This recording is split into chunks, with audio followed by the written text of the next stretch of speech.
La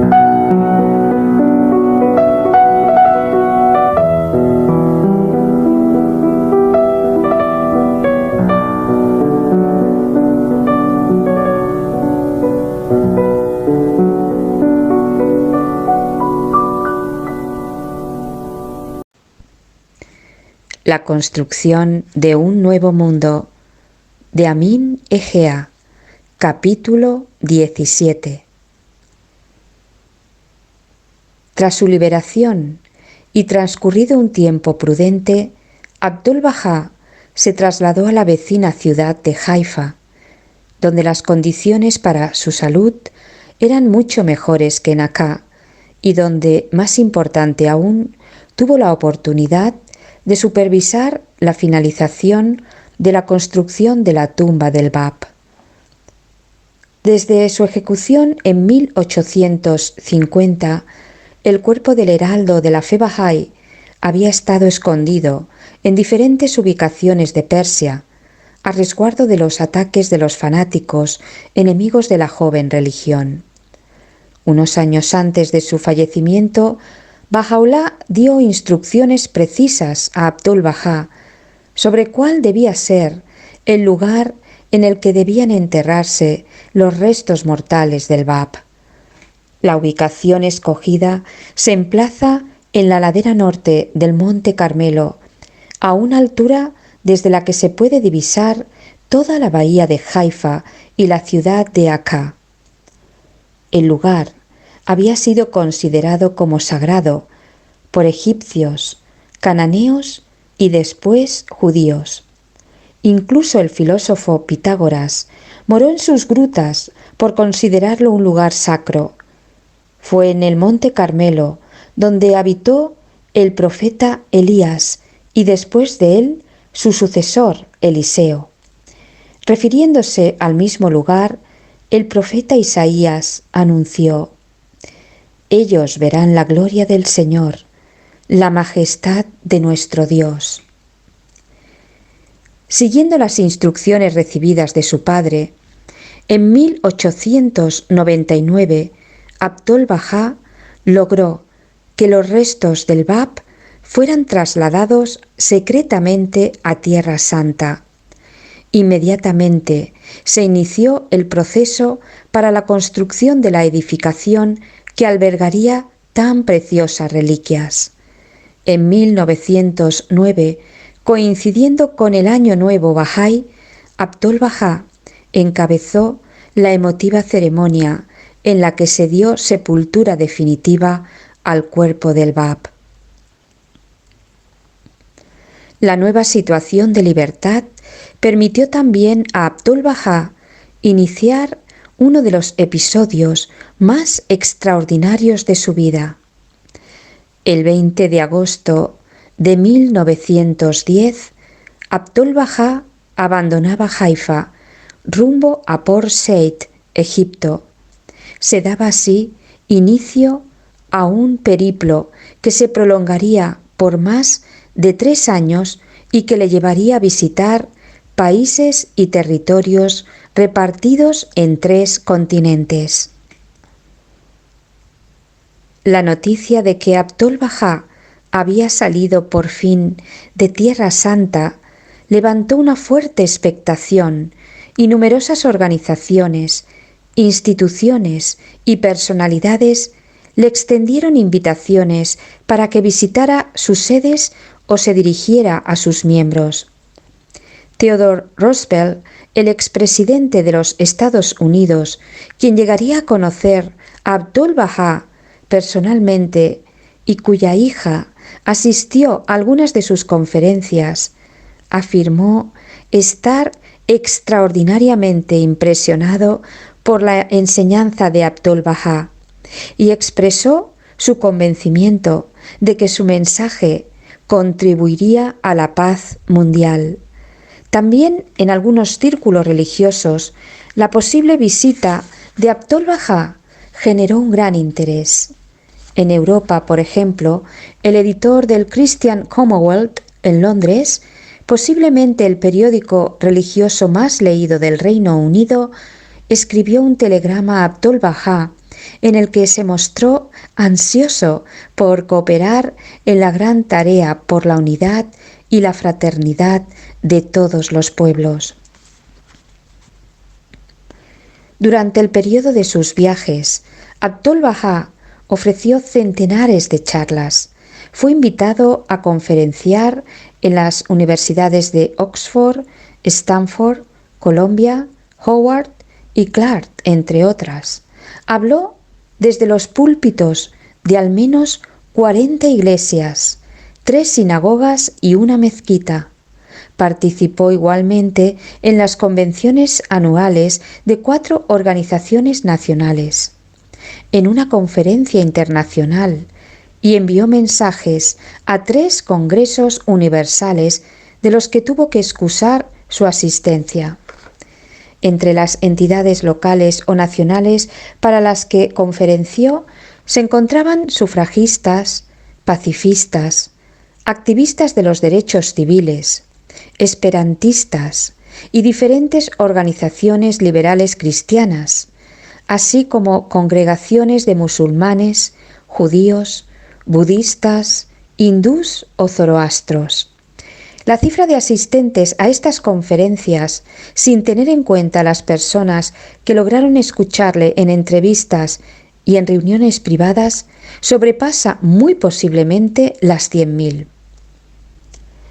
Entre las personalidades del momento que mostraron interés por conocerle personalmente, se podría mencionar a políticos como el citado Theodore Roosevelt, a Lord Kitchener, al príncipe persa Zilul Sultán, además de incontables diplomáticos o altos funcionarios de diferentes gobiernos.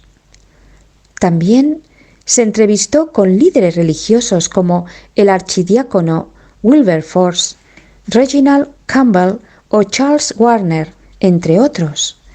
Se reunió asimismo con numerosos científicos e intelectuales. Entre los más conocidos figuran nombres como los de Alexander Graham Bell, Henry Bergson o el explorador Robert Peary. También entró en contacto con artistas y escritores como Khalil Gibran, quien realizó un retrato de su rostro y se inspiró en él para escribir su famosa obra El Profeta. Remy de Bourmont, Jules Boyce, Félix Mósqueles o el escultor español Antonio Rodríguez del Villar, entre otros muchos, o con figuras del mundo de la industria y los negocios como Andrew Carnegie, Morgan, William Hearst o Thomas Walker. La prensa dio una considerable cobertura a la figura de Abdul-Bahá. En ese periodo se publicaron más de 1.600 artículos sobre él, en publicaciones cuya tirada conjunta sobrepasa los 22 millones de copias. Muchos de esos artículos nos ofrecen detalladas descripciones de la figura de Abdul-Bahá y de la impresión que dejaba en sus oyentes. Una escritora sufragista, por ejemplo, escribió lo siguiente acerca de él. A pesar de haber pasado la mayor parte de su vida dentro de los muros de la prisión, Abdul-Bahá posee una asombrosa capacidad de ir directo al centro mismo de las personas y de las cosas. Él mira más allá del color de la piel y llega directamente al corazón, al alma. Sus ojos ancianos y profundamente contemplativos se impregnan con una mirada de maravilloso amor, alegría y comprensión cuando ve en un visitante un corazón puro, un alma de luz. Es como si hubiera encontrado a un hermano o hermana, a alguien cercano. Pero cuando habla de la discordia, de la miseria y de la pena del mundo, sus ojos adquieren una expresión de insondable tristeza. La tristeza, sin embargo, está lejos de ser la nota dominante de su rostro o de su personalidad. Él no solo predica la felicidad, sino que además la irradia.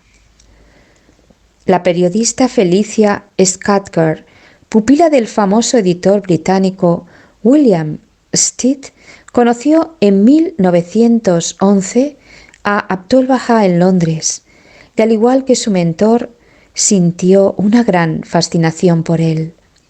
En 1912 viajó a Alejandría para verlo por segunda vez y lo hizo acompañado de Platón Drakoulas, el fundador del Partido Socialista griego, que también había conocido a Abdu'l-Bahá en Inglaterra.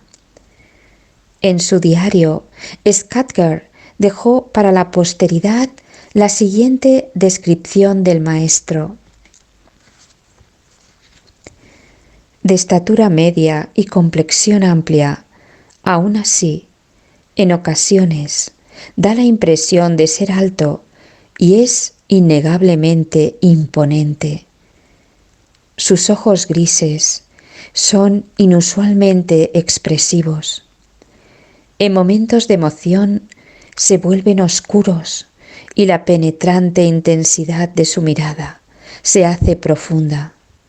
Los he visto brillar como si generaran una especie de chispazo y luego se suavizan, se iluminan y cambian de expresión en consonancia a los diversos estados de ánimo de su activa mentalidad. Pero, ya sea bajo la influencia de la pena o de la alegría, de la indignación o de la lástima, siempre están cargados de simpatía.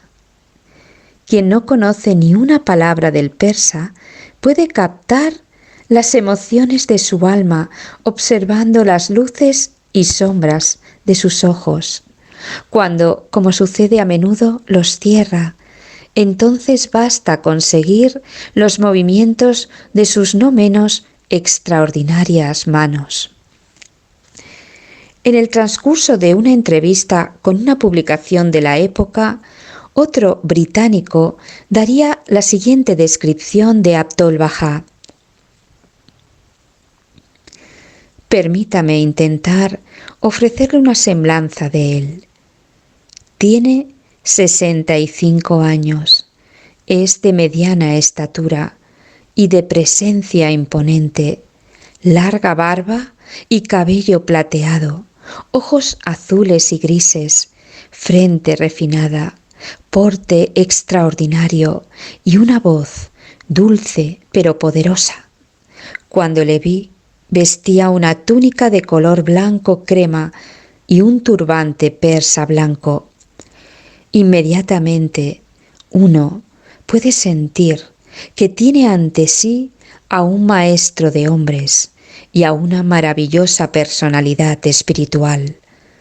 Cuando uno ha entrado en contacto con el poder de Abdu'l-Bahá, o mejor dicho, el poder que hay detrás de él, no alberga duda de que este movimiento afectará vitalmente la evolución religiosa y social de todo el mundo. Richard Dimmesdale Stoker, un miembro del movimiento ético británico, conoció a Abdu'l-Bahá en 1911 y posteriormente escribió lo siguiente en uno de sus libros. Pero qué fuerza reside en la personalidad de Abdu'l-Bahá. Rara vez, si es que alguna, he visto a alguien tan imbuido de gracia y de verdad como este hombre. Rara vez o nunca me he sentido tan profundamente emocionado como cuando al despedirse de mí en nuestra última entrevista me abrazó y besó a la manera oriental y me exhortó a que mi vida fuera fructífera, una influencia para el bien, un medio de ayudar y elevar a los demás. Nunca antes, quizás, había comprendido tan bien como entonces la infinitud del alma humana o la incomprensible potencia de su atractivo. La personalidad de Abdu'l-Bahá era para mí, y lo sigue siendo, un poderoso misterio. Todos los hombres son maravillosos, pero este hombre parece contener tanto. Estoy seguro de que no seré malinterpretado, escribió Albert Dawson, editor de la revista semanal Christian Commonwealth de Londres. Estoy seguro de que no seré malinterpretado cuando digo que nuestros corazones se dirigen hacia el Maestro, no solo por las elevadas enseñanzas que nos trae y la autoridad con que las transmite, sino también por su gentil personalidad, su bondad y su maravillosa consideración y atención al detalle. Mi variada carrera periodística me ha puesto en contacto con muchas personalidades interesantes, pero puedo decir con franqueza que no hay experiencia que recuerde con más placer y satisfacción que el haber conocido a Abdul-Bahá Paz, y está relacionado en cierta medida con el gran movimiento que él encabeza.